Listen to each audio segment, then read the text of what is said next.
Hello everyone, welcome to the Hindu daily prelims analysis dated 22 August. इस channel पे जो भी वीडियोस होती हैं सब प्रीलिम्स के पर्सपेक्टिव से होती हैं, यूपीएससी प्रीलिम्स के। और ये वीडियो जो है वो 2 दिन के डिले के बाद आ रही है क्योंकि मैं ट्रैवल कर रहा था। ऑलरेडी मैंने टेलीग्राम पे, इवन चैनल के कम्युनिटी पेज पे भी बताया रखा था। ठीक है, तो एक बार वो भी चेक कर लिया करो। कुछ आर्टिकल जो थे वो मेंस के पर्सपेक्टिव से इंपॉर्टेंट थे, उसका स्क्रीनशॉट मैं डाल दे रहा हूँ टेलीग्राम पे, वहाँ से चेक कर लेना। उसको कोशिश करो कि उसे कैसे अप्लाई करना है, थोड़ा दिमाग लगाओ और कुछ फीडबैक छोड़ दिया करो हमेशा। यार अच्छा लगता है कि अच्छा आता है तो ठीक है। और अभी तक तो बुरा नहीं आया। और ऐसे आर्टिकल जो मैं ऑलरेडी डिस्कस कर चुका हूँ अपनी प्रीवियस वीडियोस में, तो वो मैं डिस्कस नहीं करता हूँ यूजुअली, अगर उसमें कोई इंपॉर्टेंट डेवलपमेंट नहीं होता है तो। बिकॉज वीडियो को 10 मिनट के अंदर ही रखना है, ठीक है, ताकि बाद में रिवीजन में दिक्कत ना हो। ठीक है, पहला आर्टिकल डिस्कस करते हैं। अब ये आर्टिकल जो है ये कास्ट सेंसस के बारे में बात करता है। तो पहले सेंसस समझते हैं, उसके बाद उसके अंदर कास्ट का एंगल देखते हैं। अब देखो सेंसस क्या होता है। ये बेसिकली स्टैट्स कलेक्ट करने की एक्सरसाइज है। ठीक है, हम स्टैट्स कलेक्ट करते हैं किससे रिलेटेड? इकोनॉमिक कंडीशन से रिलेटेड, डेमोग्राफी से रिलेटेड, पॉपुलेशन वाला, ठीक है, और अदर ऐसे इंडिकेटर हम कलेक्ट करते हैं। और ये करते किसके अंदर है? Census act 1948। और ये एक्ट जो है ये सेंसस को डिफाइन नहीं करता है। ऑल्सो कॉन्स्टिट्यूशन में भी सेंसस डिफाइन नहीं है। सेंसस जरूर मेंशन जरूर है। अब थोड़ा हिस्ट्री देखते हैं सेंसस की। तो 1872 में पहला नेशन वाइड तो क्या कहोगे उस वक्त, ब्रिटिश इंडियन टेरिटरीज में, ऑल ओवर इनकी टेरिटरी में कंडक्ट किया गया पहला नॉन सिंक्रोनाइज मतलब इनका कोई मन नहीं था कि लगातार कराएंगे, सेंसस हुआ। ठीक है, फिर उसके बाद 1881 में पहला फर्स्ट सिंक्रोनाइज सेंसस शुरू होने लगा। मतलब अब क्या होगा, ये एक एक्सरसाइज बन गई डेकेनियल कि हर 10 साल पे हम सेंसस कराएंगे। और माइंड यू कि इस वाले में भी हमने 1872 में हमने कास्ट के डेटा लिया था और हम ये डेटा लेते लेते रहे 1830 1931 तक। और इसी टाइम पे हमने एक चीज़ रिलीज की, पहला first socio economic caste census. मतलब हमने कास्ट के सेंसस किया, उनकी इकोनॉमिक कंडीशन और सोशल कंडीशन दोनों क्रॉस चेक की। ठीक है, तो ये 1831 में पहला सोशल इकोनॉमिक कास्ट सेंसस हुआ। कास्ट का डेटा हम पहले से भी कलेक्ट कर रहे थे। फिर 1951 में क्या हुआ कि सेंसस एक्सरसाइज में कास्ट का जो डेटा कलेक्ट होता था उसको बंद कर दिया गया इंडिपेंडेंट इंडिया में। लेकिन फिर 2011 में मिनिस्ट्री ऑफ रूरल डेवलपमेंट ने, उस वक्त की जो गवर्नमेंट पावर थी, उसने डिसाइड किया कि हम सोशो इकोनॉमिक कास्ट सेंसस फिर से करेंगे। बस इसका डेटा कभी पब्लिश ही नहीं हुआ। ठीक है, बस एक्सरसाइज कंडक्ट की गई बट पब्लिश नहीं हुआ। और ये बता दूं, ये सेंसस के साथ नहीं हुआ था, ये अलग से किया गया था। ठीक है, अब देखो सोशो इकोनॉमिक कास्ट सेंसस और सेंसस के बीच में डिफरेंस क्या है। सेंसस बेसिकली जनरल फीचर्स बता देता है पॉपुलेशन के कि क्या क्या इनके स्टैट्स हैं।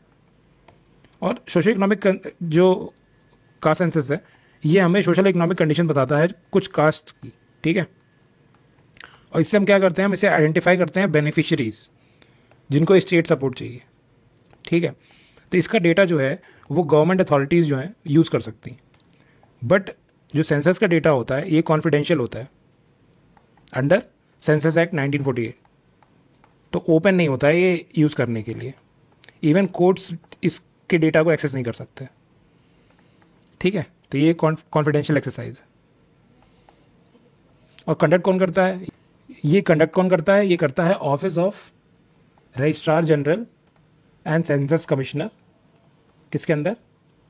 Ministry of home affairs. ठीक है, look into the economic conditions और सोशल कंडीशंस के लिए।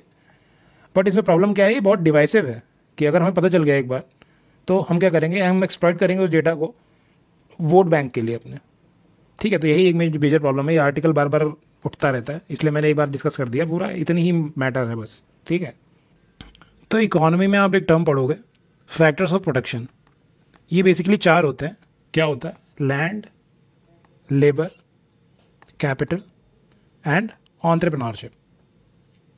ठीक है, ये 4 फैक्टर्स ऑफ प्रोटेक्शन किस लिए रिक्वायर्ड होते हैं? ये बेसिकली रिसोर्सेज होती हैं जो पीपल यूज़ करते हैं to produce goods and services. तो ये रिसोर्सेज होती हैं बेसिकली। अब यहाँ पे क्या है, इस आर्टिकल में बात हुई थी एक क्लेम्स डेटाबेस के बारे में। ये बेसिकली एम्प्लॉयमेंट का डेटा नहीं देता है, बट गवर्नमेंट क्या कर रही है, इसके डेटा को यूज़ करके बता रही है कि हमने इतना एम्प्लॉयमेंट दिया है। ठीक है, अब इसी बात इसके बारे में बता रखा है पूरे आर्टिकल में कि ये कैसे डेटा जो इसका ये है मैनिपुलेटेड है और ये यूज़ नहीं करना चाहिए। ये हमारे काम का नहीं है, बस ये बताना चाहिए क्लेम्स कौन रिलीज़ करता है। ये रिलीज़ करता है हमारा आरबीआई रिलीज़ करता है। बेसिकली इनका रिसर्च का डेटा है ये, ठीक है। अब इस क्लेम्स का फुल फॉर्म क्या होता है? Capital, labour, energy, material, services. और ये करता क्या है कि इंडस्ट्री लेवल पे टोटल फैक्टर प्रोडक्टिविटी देखता है। अब टोटल फैक्टर प्रोडक्टिविटी का मतलब क्या हुआ कि जो भी हमने इनपुट दिया है उसके बेसिस पे कितना हमें आउटपुट में ग्रोथ हो रहा है, ठीक है। आउटपुट में कितना ग्रोथ हो रहा है इनपुट के बेस पे, उसको बोलते हैं टोटल फैक्टर प्रोडक्टिविटी। बस इतना ही जानने का काम का था और कुछ नहीं। अब देखो सुप्रीम कोर्ट ने बात की है कि हमारे पास एक एनवायरमेंटल रेगुलेटर भी होना चाहिए। जैसे हमारे पास क्या है, जैसे हमारे पास ट्राई है फॉर टेलीकम्युनिकेशन सेक्टर, जैसे हमारे पास सेंट्रल इलेक्ट्रिसिटी रेगुलेटरी कमीशन है फॉर इलेक्ट्रिसिटी वाले के लिए। अब देखो ये दोनों ही स्टैट्यूटरी बॉडी हैं। हमारे लिए बस सेंट्रल इलेक्ट्रिसिटी रेगुलेटरी कमीशन का फंक्शन इंपॉर्टेंट है। अभी क्या करता है, टैरिफ को रेगुलेट करता है जो भी सेंट्रल गवर्नमेंट की कंपनीज होती हैं। लेकिन ऐसी कंपनीज जो एक से ज़्यादा स्टेट में काम कर रही हैं, मोर देन वन स्टेट, उनके टैरिफ को भी ये रेगुलेट कर सकता है, भले वो सेंट्रल गवर्नमेंट की कंपनीज हों या ना हो। अब बेसिकली इसका सारा काम जो है वो इंटर स्टेट होगा। अब इंटर स्टेट या तो रेगुलेट करे ट्रांसमिशन को या टैरिफ को रेगुलेट करे। इवन लाइसेंस भी रेगुलेट करता है किसको, कि इलेक्ट्रिसिटी ट्रेडर वगैरह हो गया, ट्रांसमिशन के लाइसेंस वगैरह हो गए, उनको भी रेगुलेट करता है। तो समझ लो कि लाइसेंस वगैरह कुछ देता है, इंटर स्टेट ट्रांसमिशन टैरिफ में ज़्यादा काम करता है। और 5 मेंबर का कमीशन है, बस इतना ही काम का है। अब ट्राई जो है ये भी एक पार्लियामेंट के एक्ट के थ्रू आया था, बट इसमें एक बात क्या है कि इसके ऊपर सेंट्रल गवर्नमेंट का कंट्रोल बहुत ज़्यादा है। सेंट्रल गवर्नमेंट इसे डायरेक्शन इशू कर सकता है, इवन फंड भी इसको आते हैं सेंट्रल गवर्नमेंट से, तो कम्प्लीटली इंडिपेंडेंट नहीं है, ठीक है। और इसके रिकमेंडेशंस जो होते हैं वो सेंट्रल गवर्नमेंट में बाइंडिंग नहीं होते।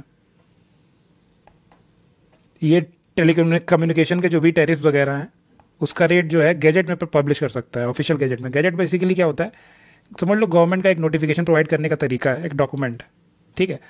3 मेंबर्स होते हैं टोटल, बाकी कुछ ज़्यादा जानने की जरूरत नहीं। अब यूक्रेन जो है ये चाहता है इंटरनेशनल क्रिमिनल कोर्ट की मेंबरशिप, ठीक है। तो इसके बारे में देखते हैं। ये सेटअप हुआ रोम स्टैट्यूट से 2002 के।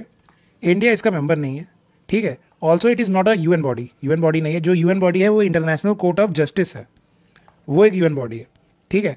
अब ये कौन से केसेस देखता है, बेसिकली ऐसे केसेस जिसमें इंडिविजुअल्स इन्वॉल्व हों, नॉट स्टेट्स, ठीक है। और इंडिविजुअल्स जिन्होंने क्या कर रखा है, क्राइम ऑफ जेनोसाइड किया है, जेनोसाइड का कोई क्राइम किया है, humanity, crime against humanity, war crime, या फिर क्राइम ऑफ एग्रेशन, यही 4 केसेस देखता है, ठीक है। वॉर क्राइम हो गया, क्राइम ऑफ एग्रेशन हो गया, ये इंडिविजुअल्स ने कमिट किया हो, स्टेट्स ने नहीं, ठीक है। और इसका ज्यूरिसडिक्शन कहाँ तक लाई करता है, विद इन दैट स्टेट जहाँ पे ये इंडिविजुअल है, ठीक है, प्रोवाइडेड कि उस स्टेट ने मतलब इसे रेटिफाई किया हो ये रोम स्टैट्यूट को। और ये उन स्टेट्स में भी कर सकता है जिसमें इसको परमिशन दे दे यूनाइटेड नेशन सिक्योरिटी काउंसिल, ठीक है। तब उन स्टेट्स में कर सकता है जो इसके मेंबर नहीं है। अब एक चीज़ बताई थी मैंने कि ये इंडिविजुअल्स के अगेंस्ट केसेस करता है, तो ऐसे इंडिविजुअल जो उस स्टेट का पार्ट हैं जिन्होंने रोम स्टैट्यूट को साइन किया है, ठीक है। लेकिन ये नॉन स्टेट इंडिविजुअल्स के अगेंस्ट भी कर सकता है, प्रोवाइडेड इसे यूएनएससी जो है परमिशन दे दे, ठीक है। बाकी कुछ काम करेंगे। हमारे प्राइम मिनिस्टर जो थे वो गए थे पोलैंड पे विजिट में, तो इन्होंने यहाँ पे होमेज पे किया कुछ वॉर मेमोरियल्स पे, तो बस वो हमारे लिए इम्पोर्टेंट है। बाकी वर्ल्ड वॉर के बारे में जो चीज़ें हैं वो आप किस में पढ़ोगे, वर्ल्ड हिस्ट्री में, ठीक है। सबसे पहले नाम याद रखने शुरू करते हैं। पहले डोबरी महाराजा मेमोरियल है, कोल्हापुर मेमोरियल है, एक मॉन्यूमेंट ये तो याद ना रहे तो भी ठीक है, बैटल ऑफ माउंट कैसीनो, दूसरा टोम्ब ऑफ अननोन सोल्जर। अब देखो ये है वर्ल्ड वॉर 1 से रिलेटेड, और बाकी जो तीनों हैं ये वर्ल्ड वॉर 2 से रिलेटेड है। अब वर्ल्ड वॉर 2 में क्या हो रहा था, पोलिश लोगों के ऊपर काफ़ी एट्रोसिटीज़ जो थी वो कमिट की जा रही थी, जिसमें हमारे महाराजा से डोबरी महाराजा जो बता रहा है ये जामनगर के थे। इन्होंने क्या हुआ, शेल्टर प्रोवाइड किया था पोलिश चिल्ड्रन को। कोल्हापुर में भी सेम हुआ था, हमने शेल्टर दिया था उनको, रेफ्यूज, ठीक है। बाकी ये कुछ बैटल जो है ये सब वर्ल्ड वॉर 2 में पढ़ोगे ही, तो यहाँ कुछ मतलब नहीं इसे बताने का। तो एक बार पोलैंड मैप से भी देख लेते हैं। पोलैंड की कैपिटल क्या है, वॉर्सो, ठीक है। और देखो बाउंडेड किससे है, जर्मनी से, चेक रिपब्लिक, स्लोवाकिया, यूक्रेन, बेलारूस और रशिया। रशिया कौन सा रीजन है? Kaliningrad region. अब देखो यहाँ पे क्या होता है, जैसे जो लोग बहुत टाइम से तैयारी कर रहे हैं उनको ये पता है कि रशिया का कालिनिंग्राड रीजन इधर लाई करता है। और इस बार यूपीएससी प्रीलिम्स में जो क्वेश्चन था नदन सी रूट वाला, उसमें उनको लगा होगा कि यार ये जो है नदन सी में लाई करता होगा, ठीक है, बट ऐसा नहीं है, बाल्टिक सी है। और रिवर कौन सी इंपॉर्टेंट है इसमें? एक ओडर रिवर है जो फ्लो करती है यहाँ से, और दूसरी जो है विस्टुला रिवर, ठीक है, ये दोनों रिवर याद रखो। अब देखो, I am not discussing this because मैं जब भी कोई डिजीज़ डिस्कस करता हूँ तो मैं ऑलरेडी बोलता हूँ कि इसके नोट्स बना लो, भले किसी चीज़ के नोट्स बनाओ या ना बनाओ, डिजीज़ के नोट्स बना लो। क्यों? क्योंकि बार बार सेम चीज़ रहती है, स्टैटिक पोर्शन इसका सेम ही रहता है, उसमें कुछ ज़्यादा अपडेट करने की ज़रूरत नहीं रहती है। तो अब बार बार मुझे बताना है तो यहाँ पे 1-2 मिनट 3 मिनट फिर बेकार होगा। अब इसमें बोल दिया इन्होंने कि कुछ पोलियो के स्ट्रेन केसेस आ गए हैं मेघालय वगैरह में, ये हमारे लिए इतना कुछ काम का नहीं है। जो कि टेस्ट सीरीज़ में क्वेश्चन आएंगे पोलियो वगैरह के बारे में, बट मैं पोलियो पढ़ा भी चुका हूँ एक बार, और मैं बार बार डिजीज़ नहीं पढ़ाना चाहता हूँ क्योंकि सेम चीज़ रहती है, कुछ नया नहीं रहता है।